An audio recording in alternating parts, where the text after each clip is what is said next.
Okay, so imagine this. A gold paper clip, but it's from Tiffany & Co.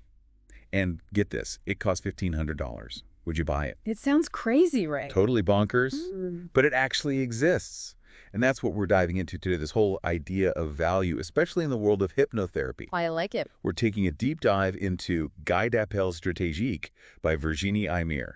It's all about helping hypnotherapists ditch that kind of old-school, low-paying model and embrace a high-ticket approach. It's a game changer for sure, that gold paperclip. It's the perfect example of how much our perception shapes what we're willing to pay. Right. It's not really about the paperclip, is it? So how does this relate to, what we do with hypnotherapy? Think about the diamond industry for a second. Remember that Diamonds Are Forever campaign by De Beers. Oh yeah, classic. Pure marketing genius. They took a shiny stone and convinced everyone it's the ultimate symbol of love.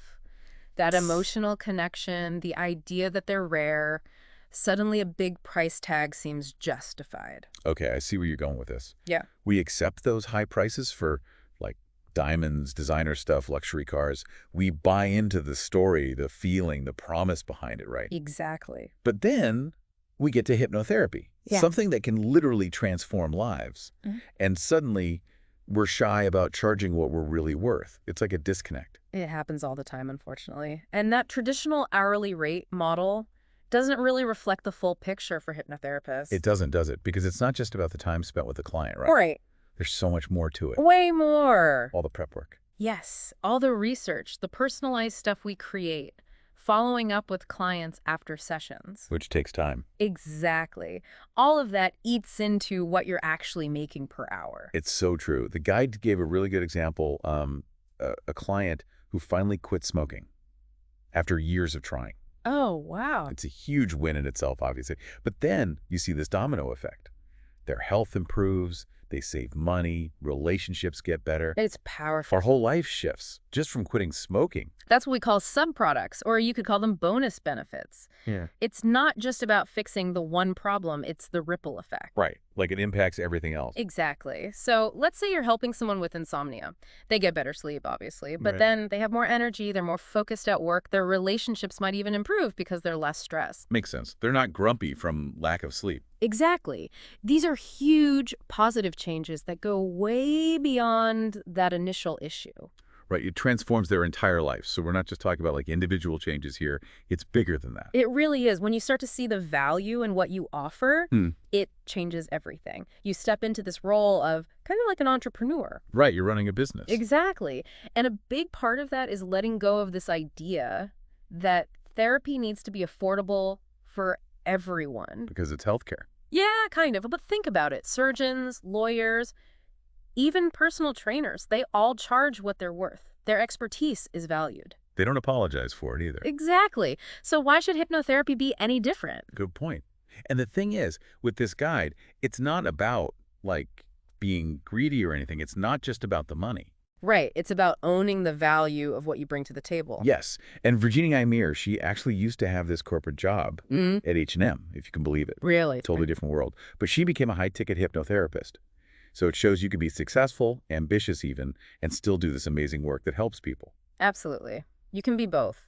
And one thing she talks about is niching down. Oh, yeah. Finding your specialty. Exactly. Becoming the expert in a very specific area. So you can become that go-to person. Yes. And it makes sense, right? Because you become known for solving this particular problem. You attract those clients who are really ready to invest in a solution. And they're willing to pay for that expertise. Exactly. It justifies those higher prices. She gives this example in the book about a hypnotherapist who specializes in fear of driving.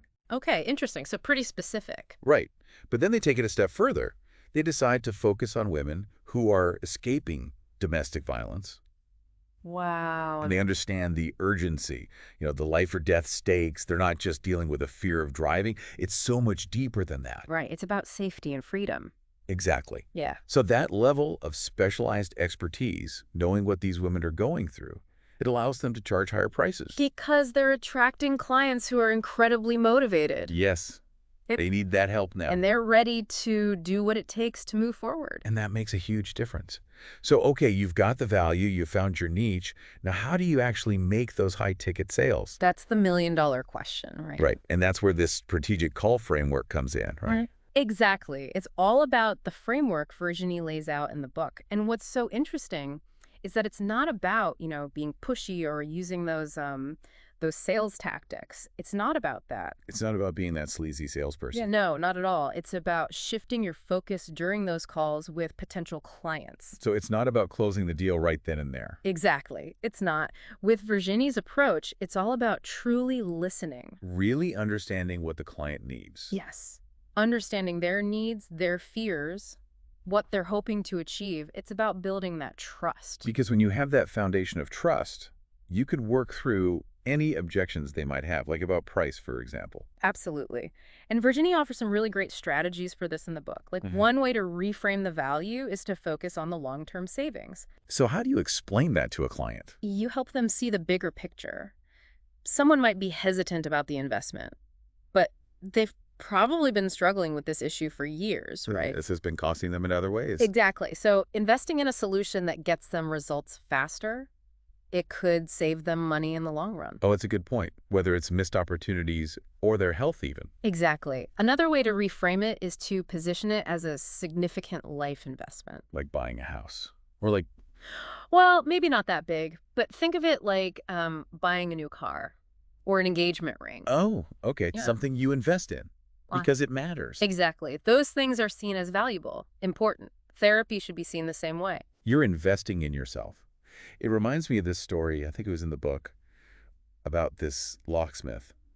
He was so good at his job, so fast, that clients felt like they'd been cheated. Wow, really? Yeah, because he wasn't charging enough. People were questioning his expertise. It's funny how our minds work, isn't it? We associate value with... With how much something costs. Exactly. We think, oh, if it's that quick and easy, it can't be that valuable. It makes you wonder. Okay, so another thing that comes up is the number of sessions. People want to know how long it will take, right? Of course. Everyone wants a timeline. Right. But with this kind of work, it's not always that straightforward. And Virginie really emphasizes the importance of setting those clear expectations up front. You can explain that some people see results quickly and others need a little more time. So being honest about that. Yes. And being flexible with how you structure your programs. Maybe offer different options so that clients feel like Like they have some control over the process. Exactly. It can make a big difference. So much of this comes down to confidence, doesn't it? It really does. For both you and the client. You have to own the value of what you're offering. You have these incredible skills, this knowledge that can truly change lives. So don't be afraid to embrace that power. And if you can help someone achieve those life-changing results, maybe even in a fraction of the time, wouldn't it be worth it for them to invest in that? Yeah. It's something to think about.